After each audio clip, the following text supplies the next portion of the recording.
They say your whole life flashes before your eyes when you're about to die. For me, it wasn't my life. It was my father's voice telling me to keep going. I was trapped under a burning ceiling in Boston, and in that moment I realized this wasn't the end of my story. It was the beginning of something bigger. My name is Daniel Hayes, and I used to believe bravery was about running into burning buildings. Now I know bravery is about walking out of one when the smoke clears and choosing to keep living. I was born and raised in South Boston, the kind of place where people measure respect by the calluses on your hands. My father was a firefighter, his father before him, and by the time I turned 21, the smell of smoke felt like a family heirloom. From the outside, firefighting looked heroic. Sirens, flames, adrenaline. But for us, it was just life. We worked, we joked, we ate terrible station food, and we waited for the alarm that would remind us how fragile everything is. The night that changed me started quiet, too quiet. It was early February, cold enough that the Charles River looked like black glass. I was halfway through a cup of burnt coffee when the call came in. Four-story apartment fire. Multiple residents trapped. We were out the door in seconds. The station doors opened, the trucks roared to life, and the city lights blurred by. I remember glancing at the rookie beside me, his hands trembling on his gear straps. I told him, just breathe. One step at a time. When we arrived on Tremont Street, the sky was orange. Flames licked out of the third-floor windows, and smoke rolled across the street like a living thing. People were shouting, faces glowing in the firelight. I pulled on my mask, felt the weight of the air tank, and stepped into the heat. Inside was chaos. Walls crackling, alarms screaming, the world reduced to sound and heat. Visibility was almost zero. My partner Reynolds was ahead of me, yelling over the radio. Two kids in the back bedroom. We found the first child, a little girl hiding under a bed. She was crying, her face streaked with soot. I lifted her into my arms, and for a moment she clung to me like I was the only solid thing left in the world. We got her out, handed her to EMS, went back in. The second trip was worse. The ceiling on the third floor was sagging, fire chewing through the beams. I heard a sound, faint, almost swallowed by the roar, a cough. Someone was still inside. I followed the sound down a hallway that glowed like the inside of a furnace. I found a man slumped against a wall, half conscious, trying to shield a small dog under his coat. His lips were blue. I hauled him up, shouted over the noise, "We're getting out!" He didn't answer, just nodded weakly. We made it halfway back before the floor gave way. I don't remember the fall, just the impact. Then darkness. When I opened my eyes, there was fire above me and something heavy pinning my leg. My radio was gone. The air was thick, every breath like swallowing knives.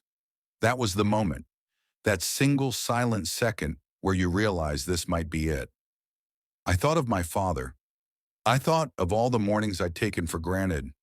Coffee, laughter, small things. And then I thought of the man I'd promised to save, lying somewhere above me. I tried to move.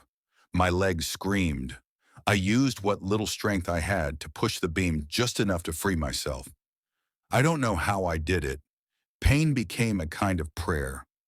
I crawled until I saw a flicker of light through the smoke. An opening.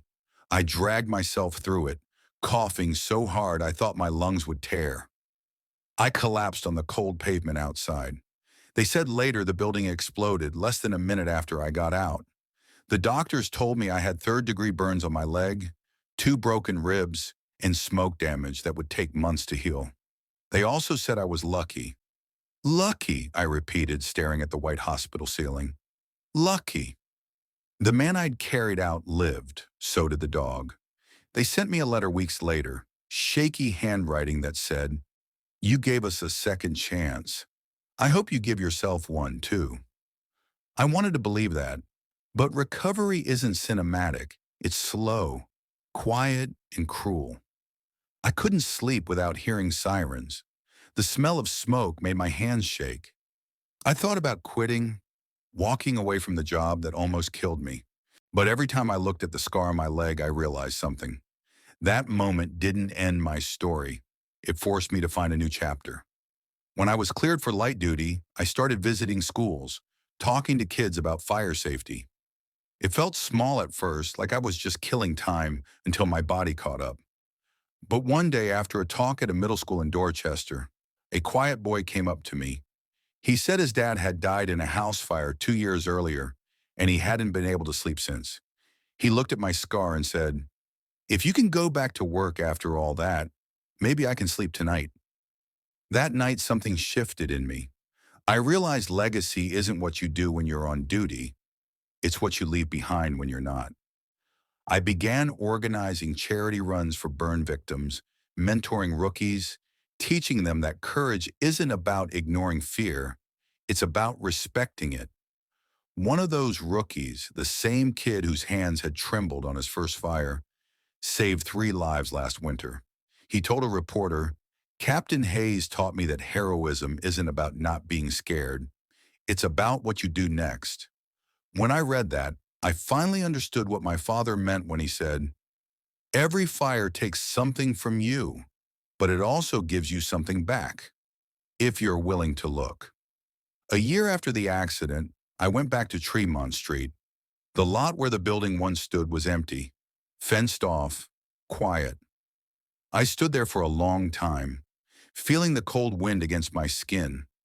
I thought about how close I'd come to dying there, how easily that night could have been my last. And I thought about everything that had followed, the people, the kids, the rookies, the second chances. That moment could have ended my life. Instead, it began my legacy.